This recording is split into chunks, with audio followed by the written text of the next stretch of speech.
John Miller watched the stars through the large window of the Galactic Confederation headquarters. 20 years had passed since Earth joined the interstellar community. 20 years of careful diplomacy, measured responses, and hiding what humans were truly capable of. The aliens called humans Deathworlders. They couldn't understand how a species could evolve on a planet with such high gravity, extreme weather, and countless predators. What the aliens saw as deadly, humans called home. John straightened his diplomatic uniform and turned away from the window. The emergency council meeting would start in 10 minutes. His communication device buzzed with another update from Earth Command. The news wasn't good. Ambassador Miller, a voice called. A tall, blue-skinned Trilaxian approached. Ambassador Zeeks was one of the few alien diplomats who treated humans as equals rather than dangerous curiosities. Ambassador Zeeks, John nodded. I assume you've heard about New Eden. The Trilaxian's head frills drooped in what humans had learned was a sign of sadness. Yes, a terrible tragedy. The Vexlar claim it was a navigation error, that their fleet didn't mean to open fire on your colony. John's hand tightened around his device. A navigation error that killed 10,000 human colonists. Women, children, families. The Council seems inclined to accept their explanation, Zeeks said quietly. The Vexlar are offering trade concessions as compensation. Trade concessions, John repeated. The words felt hollow. He had been a diplomat long enough to know when someone was lying. The Vexlar had wanted that star system for years. This was no accident. The grand chamber doors opened. Representatives from 87 species filed in, their bodies ranging from insectoid to gaseous to vaguely humanoid. John took his seat at the human section, alone today since his deputy was visiting family on Earth. The council leader, a Morthan with 6 eyes and crystalline skin, called the meeting to order. We addressed the unfortunate incident at the human colony of New Eden. The Vexlar delegation has provided their official response. A tall, gray-skinned Vexlar stood. Their species had evolved as pack hunters, with sharp teeth and claws that their elegant robes couldn't fully hide. The glorious Vexlar Empire expresses regret for the navigational error that led to weapons discharge near the human settlement. We offer trade access to the Krell Nebula as compensation for this unfortunate incident. John noticed the careful wording. Near the settlement. Unfortunate incident. Not an attack. Not an apology. The council leader nodded. A generous offer. We will now vote on whether to consider this matter resolved. John stood. The human delegation requests permission to speak. Granted, Ambassador Miller. John walked to the center of the room. He could feel the nervous energy from many of the delegates. Despite 2 decades of peaceful cooperation, many species still feared what humans might do if provoked. 10,000 human lives were lost yesterday, John said, his voice calm but firm. Our investigation shows that the Vexlar ships disabled our colony's communication systems before opening fire. They jammed distress signals. They targeted residential areas first. These are not the actions of a fleet experiencing navigational errors. The Vexlar representative hissed.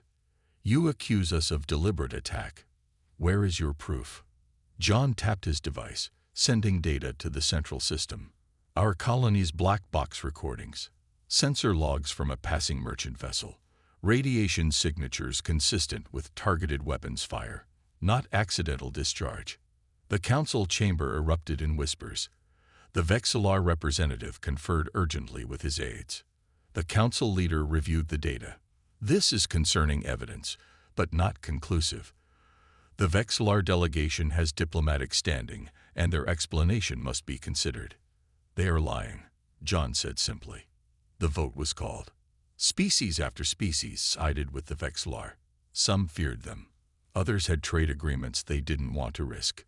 When the final tally was displayed, the council had voted to accept the Vexlar explanation and compensation. For the first time in 20 years of Confederation membership, the human delegation did something unprecedented. John Miller collected his materials, stood up, and walked out of the council chamber without being dismissed. As the doors closed behind him, John sent a single message to Earth Command. Diplomacy has failed. Invoke Article 17. Across the chamber, the elderly Trilaxian ambassador Zeeks watched him go. Unlike the others, he understood what had just happened. The humans had finally been pushed too far, and the galaxy was about to learn why Deathworlders were to be feared. Admiral Lisa Carter stood at the head of the conference table in Earth Command's underground headquarters. The room was silent as the allied species representatives took their seats. They had been rushed here from their embassies with little explanation. "Thank you all for coming on short notice," Lisa said. Her voice was calm and measured, but those who knew humans well could see the tension in her posture. "As you may have heard, the Confederation Council has accepted the Vexlar explanation regarding the attack on New Eden." A Moraxian diplomat raised a tentacle. "Attack." The Council ruled it was a navigational error. Lisa tapped a control pad, and the room darkened. A hologram appeared showing the New Eden colony. Happy people working in fields, children playing in parks, families building a new life on a distant world. The image shifted to the same location after the Vexlar ships arrived. Buildings in ruins, bodies in the streets, targeted destruction of communication towers, medical facilities, and power plants. "This was not a navigation error," Lisa said. "This was a carefully planned attack designed to seize a resource-rich system that the Vexlar have wanted for years." The alien representatives shifted uncomfortably. Some looked away from the images. "For 20 years, humanity has played by the Confederation's rules," Lisa continued. "We signed treaties limiting our military presence. We shared technology, traded fairly, and resolved disputes through diplomacy. We believed in the promise of peaceful coexistence." She shut off the hologram and turned on the lights. "That ends today.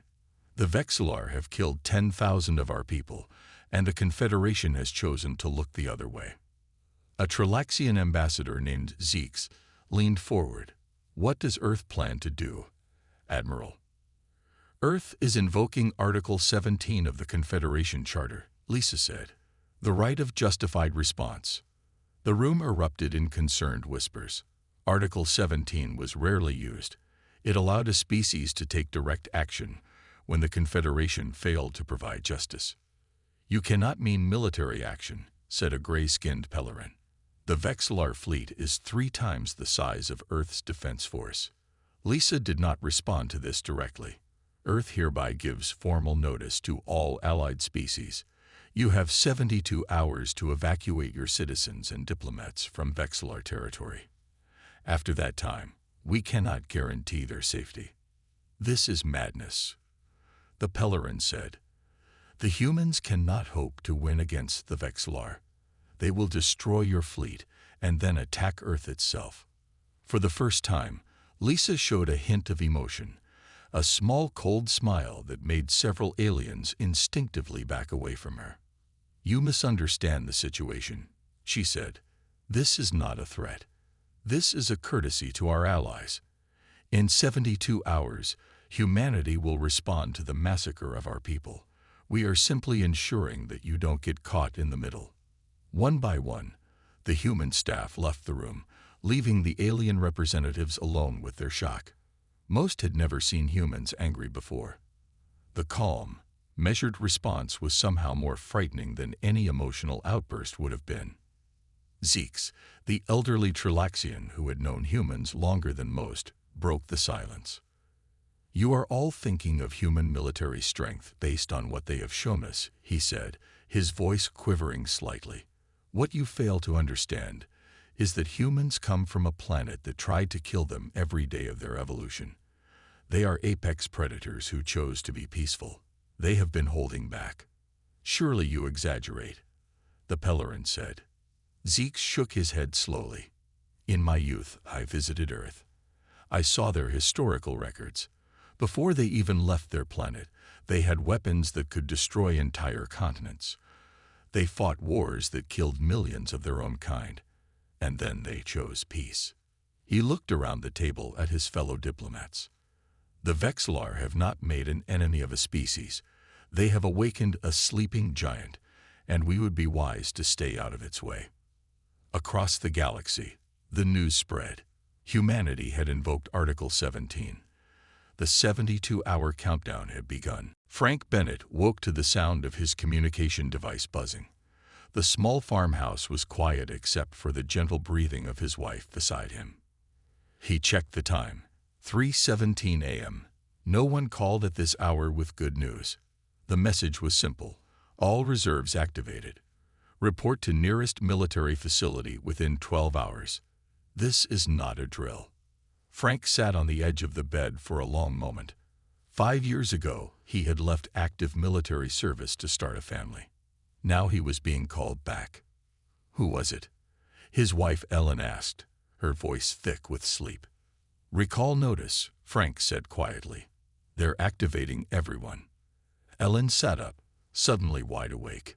The news about New Eden. It's true then. Frank nodded. I need to be at Fort Davis by noon. They didn't waste time with questions that had no answers.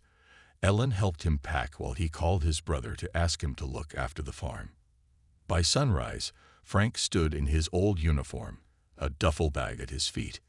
Come back to us, Ellen said, their 4-year-old daughter Lily clinging to her leg. Frank knelt down to look his daughter in the eyes. Daddy has to go help some people. I'll come home as soon as I can. Across Earth and every human colony, similar scenes played out. Retired soldiers returned to duty. Civilian ships were converted for military use. Weapon systems that had been kept dormant for decades were brought online. At the massive shipyard orbiting Mars, Captain Richard Dawson supervised the recommissioning of the heavy cruiser Defiance. The ship had been officially listed as a diplomatic vessel to comply with Confederation treaties. Now workers removed the decorative panels to reveal weapon systems no alien species knew existed. How long until we're ready for action? Richard asked his chief engineer. 6 hours, Captain. The reactor needs time to reach full power. We've been running at 30% capacity for show. Richard nodded. The fleet launches in 7 hours. Make it happen. In the Vexlar capital, Ambassador Krell watched the humans at their embassy pack with remarkable efficiency. Unlike other species who had panicked at the human announcement, the Vexlar government remained confident. You understand this is unnecessary, Krell said to the human diplomat loading boxes into a transport. The unfortunate incident at your colony has been addressed by the Confederation Council. The human, whose name tag read Gomes, continued working without looking up. You should listen to the evacuation order, Ambassador Krell. 72 hours. You cannot seriously believe that human ships will attack Vexlar space, Krell laughed, showing rows of sharp teeth. Our fleet outnumbers yours 3-1. For the first time, Gomes stopped working and looked directly at the Vexlar. Numbers aren't everything, Ambassador. You might want to ask yourself why, despite being outnumbered, we're so confident. At Earth Command Headquarters, Admiral Lisa Carter reviewed the deployment status. 97% of reserve forces had reported for duty. 152 ships were being prepared for combat operations. The plan they were executing had existed for 15 years. Developed but never expected to be used. Admiral, her aide said, the Vexlar ambassador is demanding to speak with you. Tell him I'm unavailable, Lisa said without looking up from her screens. And make sure our allied species have acknowledged the evacuation order. Most have already begun evacuating their people from Vexlar territory, the aide replied. Though the Vexlar are making it difficult, delaying departure clearances, Lisa finally looked up. Send a message to our ships near their borders. If any allied vessels are prevented from leaving Vexlar space, they are authorized to provide escort. As the orders went out, humanity's massive war machine continued to awaken. In underground bunkers, orbital platforms, and hidden facilities across Earth's solar system, weapons and technologies that had been concealed from the galactic community were brought to readiness. On a view screen, Lisa watched the countdown timer. 61 hours until the deadline expired. She thought about the families lost on New Eden, about how the Vexlar had targeted schools and hospitals first, about how the Confederation had failed to provide justice. They thought we were holding back out of weakness, she said quietly to herself. They're about to learn it was restraint. Captain Karen Rodriguez stood on the bridge of the warship Retribution, watching as her crew prepared for combat. The view screen showed 149 other human vessels moving in perfect formation. The fleet had left Earth space 12 hours ago and was now approaching the border of Vexlar territory. The 72-hour warning period would end in just under 5 hours. "Captain, we're being hailed," said Communications Officer Paul Davis. "It's the Narvanian diplomatic vessel approaching from Sector 7. Karen nodded. On screen, the face of a Narvanian appeared, their blue skin and large eyes showing signs of what humans had learned was their version of nervousness.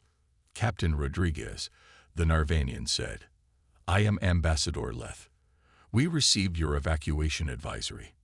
However, we have a request." Karen waited silently. "The Vexlar have attacked our colonies too. 3 years ago, they claimed a navigation error destroyed our outpost in the Kelmar system. The Confederation did nothing." The ambassador paused. "We wish to join your response force." This was unexpected.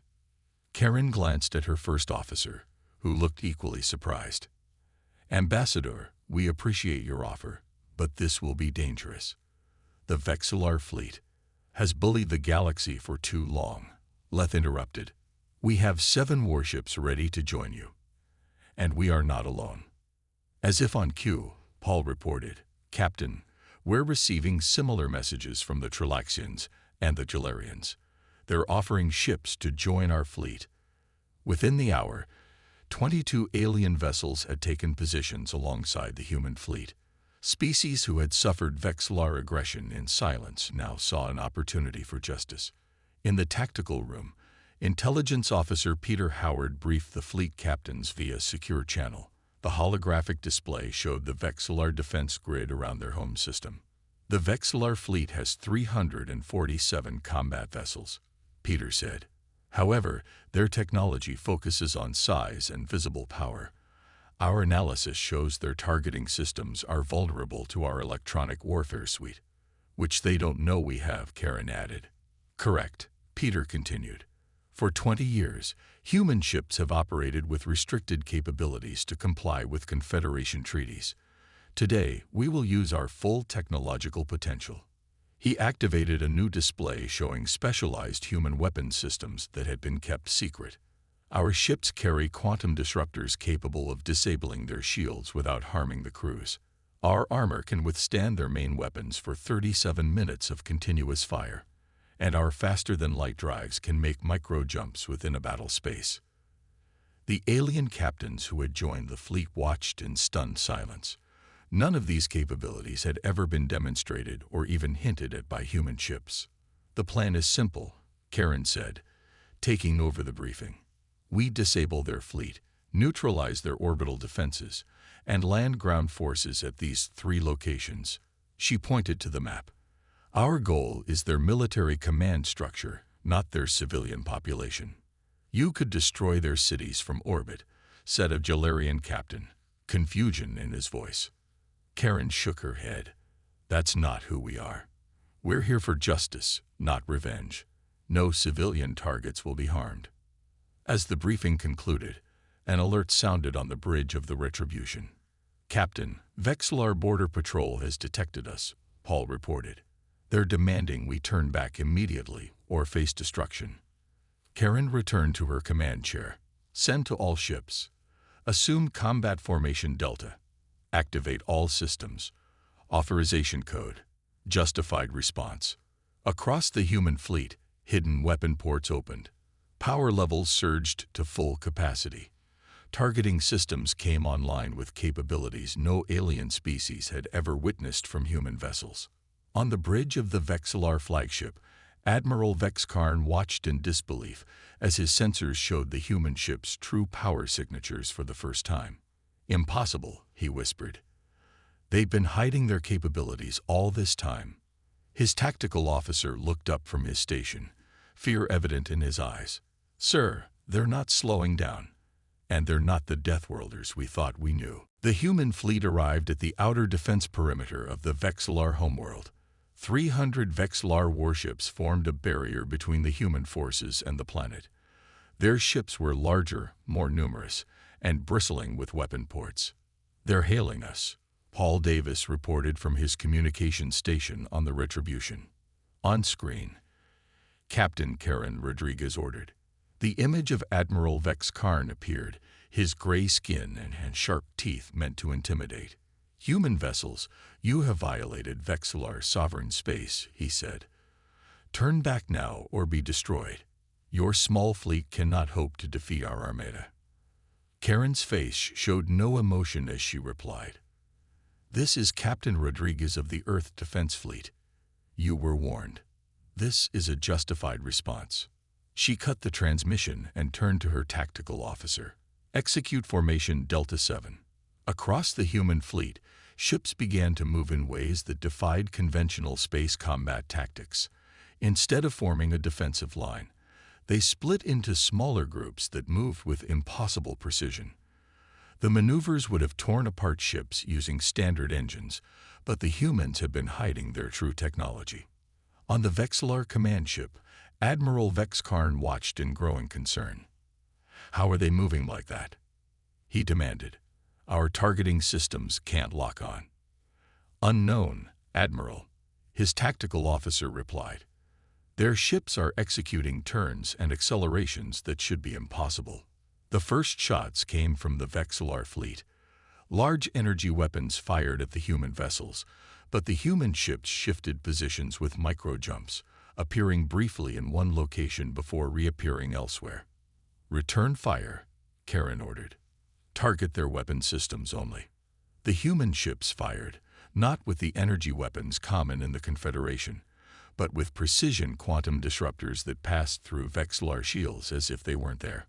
On ship after ship, Vexlar weapons went dark. Meanwhile, beneath the space battle, 12 human transport ships slipped past the Vexlar defense grid. Their advanced stealth technology, never before revealed to the galactic community, made them invisible to Vexlar sensors. Sergeant Alan Dixon checked his combat gear one last time as the transport entered the atmosphere. 30 soldiers sat with him in the deployment bay, each wearing powered armor that enhanced their already formidable human strength. "Remember," Alan told his team, "we disable the planetary defense grid. No civilian casualties. We're here for justice, not revenge." The soldiers nodded. They had all seen the images from New Eden. They had all lost friends or family. But their training held firm. They would not become the monsters they fought against. The transport landed in a forest clearing 5 miles from the main defense control center. The human soldiers moved through the terrain with practiced ease. Their bodies adapted to Earth's higher gravity, making the Vexlar world feel light and easy to navigate. They encountered the first Vexlar patrol near the perimeter fence. 6 Vexlar soldiers, each carrying energy rifles that could cut through most armor. "Non-lethal takedown," Alan whispered into his comm. The human soldiers moved with speed that stunned the Vexlar. On their homeworld, with their superior numbers, the Vexlar had never expected to face a real threat. They had never faced Deathworlders in combat. In space, the battle continued. The Vexlar fleet commanders watched in growing horror as their ships were systematically disabled. Not destroyed, disabled. Weapons offline. Engines crippled. Communication arrays targeted with surgical precision. "They could destroy us," one Vexlar captain realized. "They're choosing not to." On the Retribution's bridge, Karen received reports from across the battlefield. "Vexlar orbital defenses at 60% capacity and falling," her tactical officer reported. "Ground teams have reached their objectives." "Any civilian casualties?" Karen asked. "None, Captain. Our teams are following the mission parameters exactly." Karen nodded. This was not about vengeance. This was about showing the galaxy what happened when humans stopped being nice. In the Vexlar command bunker deep beneath the surface, the Supreme Leader watched the battle unfold with increasing dread. These were not the humans they thought they knew. These were not the peaceful diplomats who compromised and negotiated. These were the apex predators of a death world, finally unleashed. News of the human strike against the Vexlar spread across the Confederation faster than any ship could travel. Communication relays carried video feeds, sensor readings, and frantic reports from fleeing Vexlar vessels. In the Grand Chamber of the Confederation Council, representatives from 87 species watched in stunned silence as the battle feeds played on the main screen. The human delegation seats remained empty. "This is impossible," said the Pelleran representative. "Human ships were never capable of such maneuvers. Their weapons were basic energy cannons, not these. Quantum disruptors." The elderly Trilaxian ambassador Zeeks nodded slowly. "They showed us what they wanted us to see. For 20 years, they played the part of the humble newcomers while hiding their true capabilities." A security analyst was brought before the council, the small insectoid being projected data onto the main screen. "Our analysis shows that human ships have been operating at approximately 30% of their true power capacity since joining the Confederation," the analyst explained. "Their treaty-compliant weapon systems were just a fraction of their actual arsenal." "Why would they hide this?" asked a representative from a gas giant species. "They could have demanded more respect, more territory." "Because they wanted peace," Zeeks said simply. "They chose cooperation over domination." The analyst continued. "Records from human historical archives show that they have the technology to destroy planetary surfaces. Yet in this conflict, they are using precision strikes against military targets only. No civilian casualties have been reported." The council leader called for order as more members began talking among themselves. "The question remains, what do we do about this?" The chamber doors opened, and Samantha Nguyen, a human diplomat who had replaced John Miller, entered. The room fell silent as she walked to the center of the chamber. "Honorable representatives," she began, her voice calm but firm. "I bring evidence that the Vexlar attack on New Eden was not a navigation error, but a planned military operation." She activated a data crystal. The screen showed internal communications from Vexlar Military Command, planning the attack on New Eden over several months. The evidence was clear. They had targeted the colony deliberately, aiming to claim its resources while testing human response. "The Vexlar believed we would accept diplomatic excuses because we have always chosen peace," Samantha said. "They mistook our restraint for weakness." In orbit around the Vexlar homeworld, the human fleet had disabled nearly 80% of the Vexlar ships without destroying them. Ground teams had taken control of planetary defense systems and military command centers. On the Retribution's bridge, Captain Karen Rodriguez received a new message from Earth Command. "Captain, we're receiving feeds from the Confederation Council," Paul reported. "The entire galactic community is watching what we do next." Karen nodded. "Send to all ships. Maintain discipline. Remember New Eden, but remember who we are." In the council chamber, the evidence against the Vexlar continued to mount. Records showed they had attacked or threatened 17 other species over the past decade, always with the same pattern: strike, claim accident, offer minimal compensation, and move on. They believed no single species could stand against them, Samantha explained. And the Confederation, while well-intentioned, proved unwilling to enforce its own laws when a powerful member violated them. The council leader, visibly disturbed by the evidence, turned to Samantha. "What does Earth want from the Confederation now?" "Justice," she replied simply. "Recognition that Article 17 was properly invoked, and reforms to ensure no species can massacre another without consequence." On the view screen, the human fleet held position around the Vexlar homeworld. They could have bombarded the surface. They could have destroyed the Vexlar civilization. Instead, they waited. "Look at their restraint," Zeke said to the council. "The humans are not dangerous because they are strong. They are dangerous because they choose when not to use that strength. As the council debated, a new message arrived from the Vexlar homeworld. The Supreme Leader was requesting to address the Confederation directly.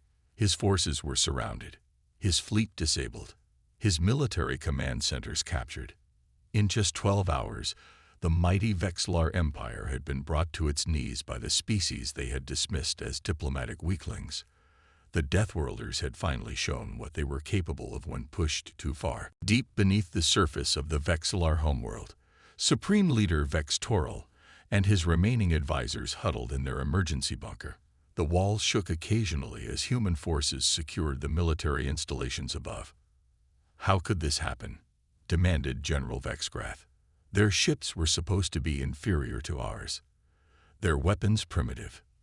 They deceived us all," Vextoral said, his voice heavy with defeat.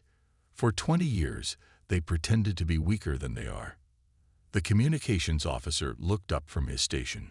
"Supreme Leader, human forces have captured all major defense centers. Their ground soldiers." He paused, struggling to find words. "They move faster than our troops. Their bodies can withstand impacts that would kill our soldiers. One human disarmed 6 of our elite guards without weapons." "Deathworlders," whispered an advisor. "We should have remembered what that meant." The door to the bunker slid open. The Vexlar leaders reached for weapons, but stopped when they saw who entered. Colonel Eric Walsh led a team of 10 human soldiers in powered combat armor. The humans carried no visible weapons. "Supreme Leader Vextoral," Eric said calmly, "your military forces have been neutralized. I'm here to discuss terms." "Terms," Vexgrath snarled. "We are the Vexlar Empire. We do not surrender to lesser species." Eric looked at him without emotion. "Your fleet has been disabled. Your defense grid is under our control. Your military bases are occupied. There will be terms." Vextoral raised a hand to silence his general. "What does Earth demand of us?" "Justice," Eric replied. "Public admission that the attack on New Eden was deliberate. Full reparations to the families of those killed. Submission to Confederation judgment for war crimes." The Supreme Leader considered these demands. They were surprisingly reasonable. No territorial concessions, no regime change, no planetary occupation. "And if we refuse?" he asked. "Then we leave," Eric said simply. The Vexlar leaders looked at each other in confusion. "You leave?" Vextoral repeated. "We take our evidence to the Confederation. We show the galaxy what you did and how you lied. We reveal that when we could have destroyed your civilization, we chose restraint." Eric's eyes hardened. "And then we leave you to face the 17 other species you've attacked or threatened over the years, who now know you can be defeated." The room was silent as the implications sank in. General Vexgrath suddenly lunged forward, drawing a hidden energy blade. "For the glory of the Empire," he shouted, aiming for Eric's throat. What happened next would be told and retold across the galaxy for generations. The human colonel moved with speed that seemed impossible, catching the general's wrist mid-strike. With minimal effort, he redirected the blade and forced the general to his knees. No anger, no excessive force, just the calm, efficient movement of an apex predator who had evolved on a world where such reflexes meant survival. "This is why we value peace," Eric said quietly, "because we remember what we are capable of when provoked." Vextoral stared at his general, now disarmed, and on his knees before a human who hadn't even drawn a weapon. He understood at last what his empire had awakened. "We accept your terms," the Supreme Leader said. "We will admit our actions and accept the judgment of the Confederation." Within an hour, a galaxy-wide transmission went out from the Vexlar homeworld. Supreme Leader Vextoral publicly confessed to ordering the attack on New Eden. He acknowledged the deliberate targeting of civilian areas. He agreed to pay reparations and accept whatever punishment the Confederation Council determined appropriate. As promised, the human forces began withdrawing immediately after the confession. Their ships, still revealing only a fraction of their true capabilities, formed up and prepared to depart Vexlar space. On the bridge of the Retribution, Captain Karen Rodriguez received a message from Admiral Lisa Carter back on Earth. "Mission complete," Karen reported. "Minimal casualties on both sides. The Vexlar have surrendered and confessed." "Well done, Captain," Lisa replied. "Bring our people home." Karen looked out at the stars. "Do you think they understand now what it means to push humans too far?" "They do," Lisa said. "And so does the rest of the galaxy. Let's hope we never have to show them again." 6 months after the Vexlar surrender, the Galactic Confederation had changed in ways both subtle and profound. The Grand Council chamber was more subdued than before. Species representatives who once dismissed humans as diplomatic curiosities now watched them with newfound respect, and in some cases, carefully hidden fear. John Miller had returned to his position as Earth's lead diplomat. He stood by a large window in the diplomatic wing, looking out at the stars, when Ambassador Zeeks approached him. The new colonial protection laws passed unanimously. The elderly Trilaxians said, "No species may claim territory by force. All disputes must be resolved through the new Enforcement Division." John nodded. "It's a start. The families of New Eden can never get their loved ones back, but perhaps their sacrifice will prevent similar tragedies." The Vexlar delegation arrives tomorrow to begin their community service. Zeeks continued. 10 years of rebuilding what they destroyed seems fair. In another part of the station, Admiral Lisa Carter met with representatives from 12 species who sought defensive agreements with Earth. The human military, once viewed with suspicion, was now seen as a stabilizing force. "We do not seek to become the galaxy's police," Lisa explained to them, "but we will share defensive technologies and training with peaceful allies." "Not your quantum disruptors or micro-jump drives?" asked an Arvanian official hopefully. Lisa smiled slightly. "Not yet. Some capabilities will remain classified for now." On the rebuilt streets of New Eden, Captain Karen Rodriguez walked in civilian clothes. The colony was being reconstructed with help from across the Confederation. Species who had never visited human worlds before now worked alongside human builders. Karen stopped at a memorial garden where the names of the 10,342 victims were etched in stone. She placed her hand on the cool surface, remembering why they had gone to war. "Captain Rodriguez." She turned to see a young Vexlar standing nervously nearby. He couldn't have been more than a juvenile, the equivalent of a human teenager. "My name is Vexlar," he said hesitantly. "My family was relocated here as part of the reparation program." Karen tensed slightly, unsure what to expect. "I wanted to say thank you," the young Vexlar continued. "My family lived near a military base. In our history, when one species defeated another, they destroyed everything. But your forces disabled the base without harming our home. You could have killed us all, but you didn't." Karen studied him for a long moment.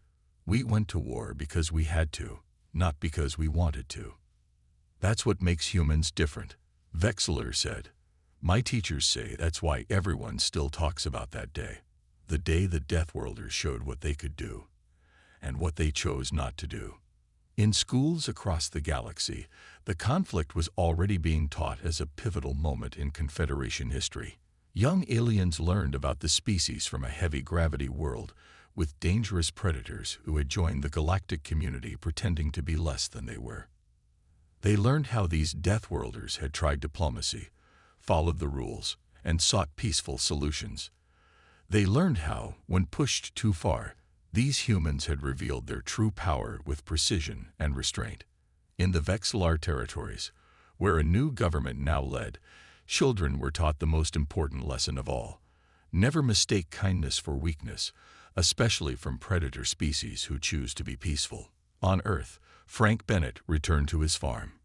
He played with his daughter Lily in fields of wheat, his uniform packed away once more. Like most humans, he was happy to return to peace. The galaxy now understood that humans preferred cooperation, but were capable of so much more when necessary. John Miller stood before the full Confederation Council 1 year after the conflict ended. His address was brief but powerful. "We came to the stars hoping for friendship and cooperation," he said. "That remains our goal. We will continue to extend our hands in peace, but the galaxy should remember that these hands evolved to build tools, wield weapons, and survive on a world that tried to kill us every day. We choose to be your neighbors and friends. We hope you will make the same choice." Across the vast reaches of space, every species still told tales about the day Deathworlders decided to stop being nice, and why it should never happen again.